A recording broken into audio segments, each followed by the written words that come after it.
Hello and welcome. I'm Chef Acedo here at Central Arizona College for our fourth installment of Italian Cuisine. Today we will be creating an olive oil cake. A simple sponge-like cake, and we're going to fancy it up with a rich orange syrup and fresh berries. Here is the recipe.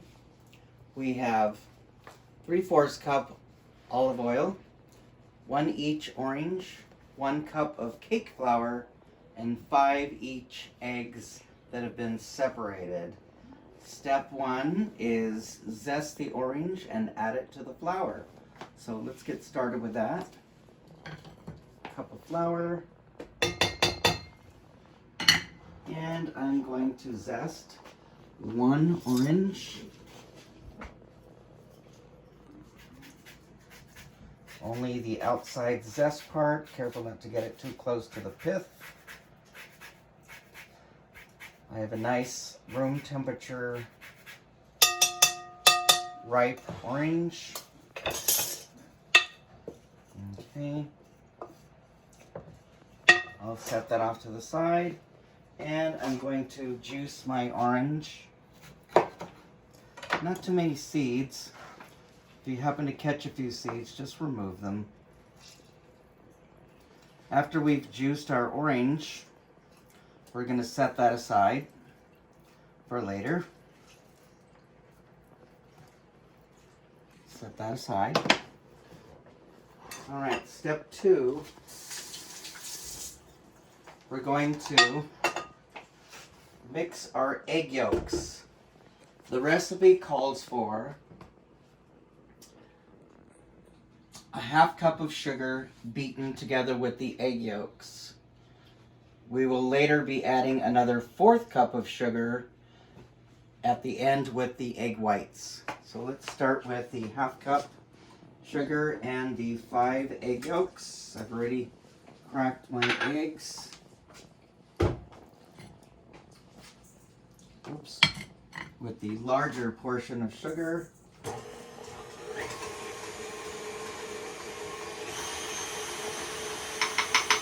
Until they become light, pale yellow, and fluffy. Okay, light and fluffy, pale yellow. That's exactly what we want. Now, I'm going to put it on low. Start putting my 3/4 cup of olive oil. I used extra virgin olive oil.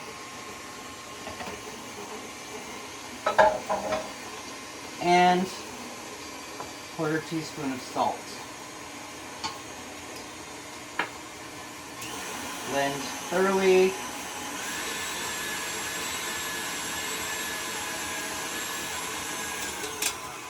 Okay, now we can incorporate it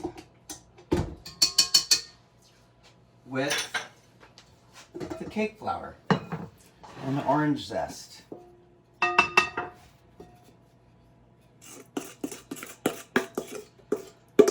I would compare this recipe to an angel food cake. Of course, this has egg yolks in it, and angel food cake does not, but the texture is very similar. So incorporate, and then we'll put it off to the side. We're also going to add our orange juice.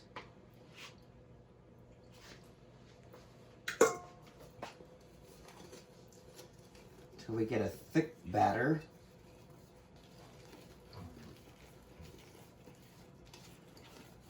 All right.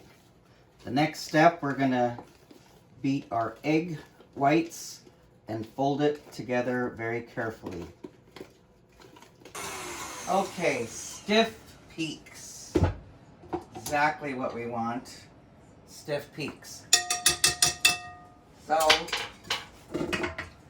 add it to our flour, juice mixture.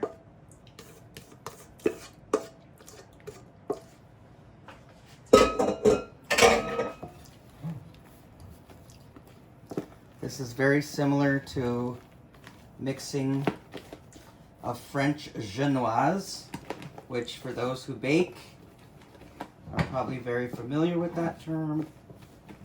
It's just a meringue-based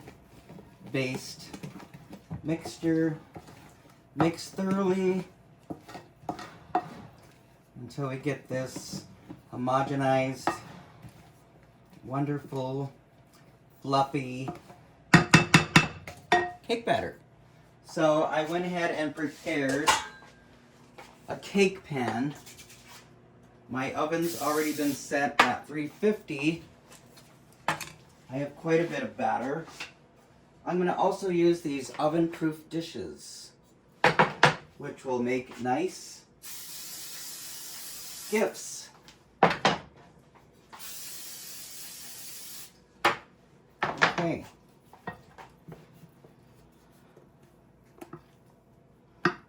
Now this does rise, not quite as much as a traditional cake. There is no leavening except for the egg white. So it does rise a teeny bit.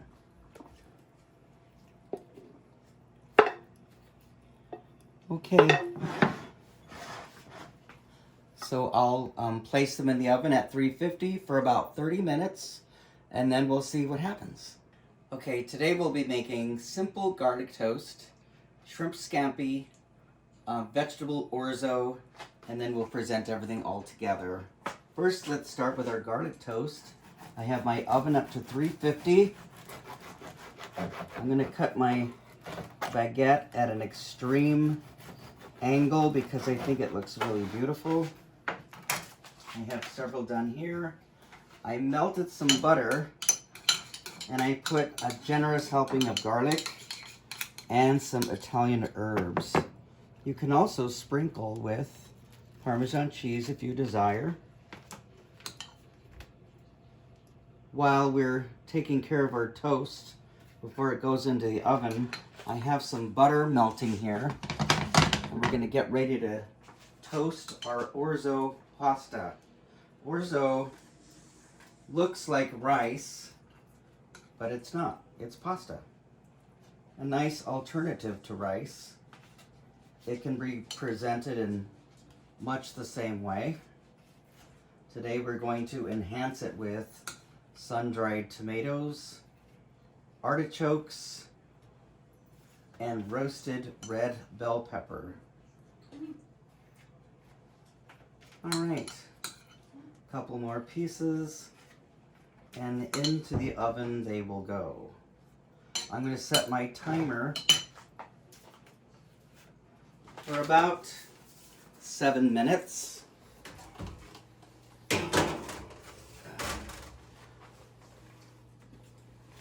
I happen to have our olive oil cake out of the oven. Okay, set the timer for 7 minutes.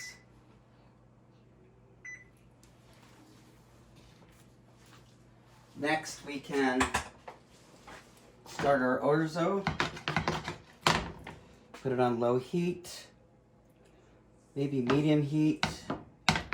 I need to find my favorite tool.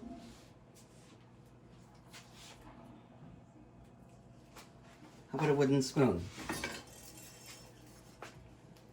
Make sure to get the oven nice. Make sure to get the pan nice and hot. How much oil? I put a big tablespoon here. And I'm going to be toasting about 1 cup of orzo. And then I will be adding a generous teaspoon of garlic and 2 cups of vegetable stock. Make sure this is really hot.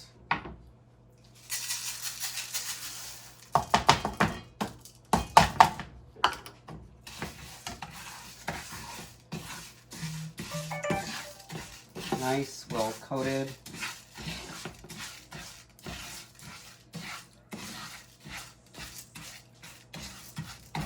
And just till it gets toasty. Okay, Our orzo is nicely toasted. I'm going to add the 2 cups of stock.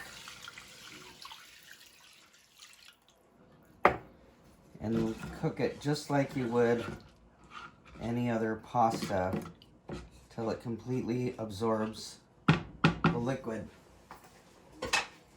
Our toast should be ready.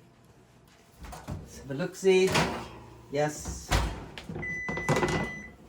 Ready. Okay. Let me grab some tongs.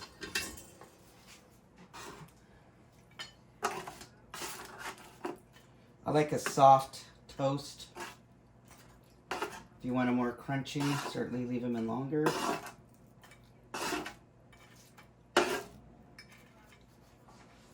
And there we go. Okay, our orzo is just barely simmering. I'm going to cover that. Our butter in the pan, I have 2 sticks of butter. Shrimp scampi is a quick process. The thing that's going to take the longest is standing them all up on end, unpeeled, but deveined. I like to leave the peeling on because it leaves a more dramatic presentation.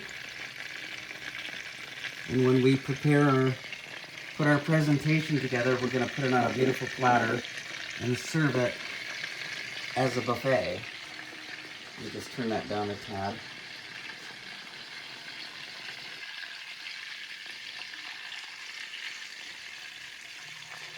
It's very important that the shrimp be completely cooked until the flesh is white. The main ingredients in shrimp scampi are, of course, butter. I have a generous amount of butter. We're going to need that for our sauce. So, shrimp, butter, salt, pepper. How much? How much? A little bit of this, a little bit of that. Remember, cooking is like alchemy. The olive oil cake was baking, so we needed to follow a precise recipe in order to ensure that it would work. Okay, I'm going to add a little bit of pepper, a little bit of salt,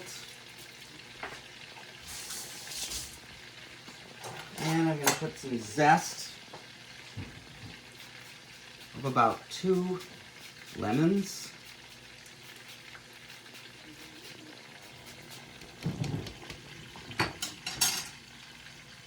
I'm also going to add the juice.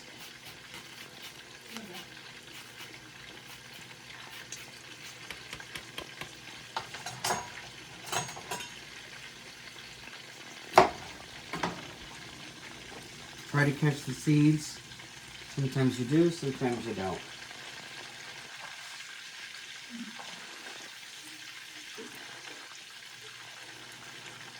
Since I'm cooking for my family, using my hands is acceptable. If I was doing this in a commercial application, I'd probably be wearing gloves.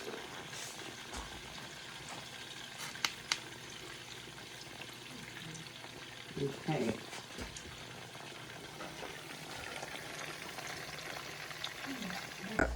All right, shrimp is just about ready. I'm going to add a touch more garlic, and I'm going to deglaze the pan with a little white wine. This is the wine we'll be serving with our meal. About another minute, and that'll be ready to plate up. Let's check our orzo. It needs just a tad more. As soon as the orzo's done, we're going to fold in our vegetables. We have artichokes, sun-dried tomatoes, diced olives, and sun-dried tomatoes. Did I say that already? Okay, we'll just wait till that comes to without any more liquid, and then we'll fold it together and we'll present it. Now it's time to assemble the cake. We're going to make a rich limoncello syrup. I've added a 1/4 cup of limoncello liqueur. You can use lemon vodka, 1/2 cup of sugar, and about a cup of the juice of a can of mandarin oranges. So we'll let that come to a boil to eliminate the alcohol. Let's assemble the cake. So the cake is done. Okay, that worked. That worked. In a bowl, I'm going to assemble an assortment of fresh berries. You can use any berries you'd like. I'm also going to add my mandarin oranges. Isn't that beautiful? You can use any kind of fruit that you wish. What makes this Italian, of course, is the limoncello liqueur. So we're just going to let that boil down just a little bit further. I've also prepared whipped cream to add more calories to it. And I'm going to add about 8 ounces of mascarpone cheese to make a more rich, luxurious topping. So I'll mix that up and then we'll assemble. Okay, I took the liberty of whipping up some cream and then I added our mascarpone cheese pastry bag. Let's fill our pastry bag with our rich cream filling. Now, this is kind of a celebration cake, if you will. It's not something you're going to make every day. It does take kind of a little bit of time.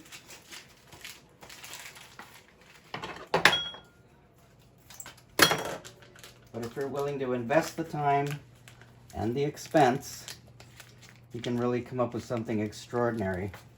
All right, so my bag is ready. Syrup is ready as well.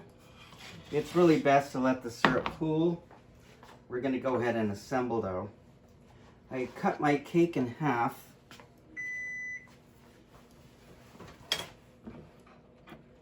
And I'm going to lightly douse the first level with our limoncello syrup. Remember, I used the syrup from the canned mandarin oranges as well for a rich, luxurious flavor. Olive oil cake tends to be a little on the plain side, so this will enrich and enhance it. So I'm going to build a wall around the outer edge. Put one in the middle too, help support. And I'm going to add my fresh berries.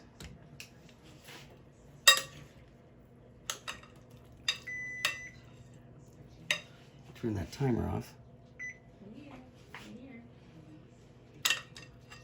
What happens if they go on the outer edge? Nothing. I think it gives it a interesting rustic look. Okay, put my lid on.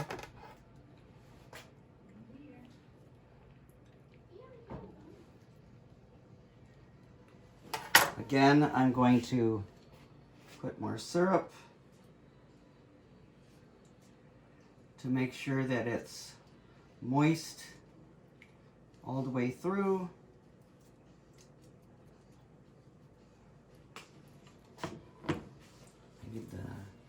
Then I'm also going to add a little bit of raspberry sauce that I had left over. You don't have to do this, but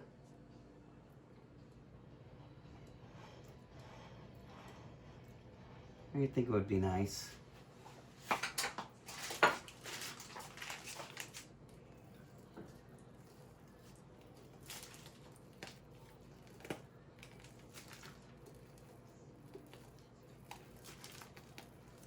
Rosettes, or you can really do anything you wish. More berry compote, if you will.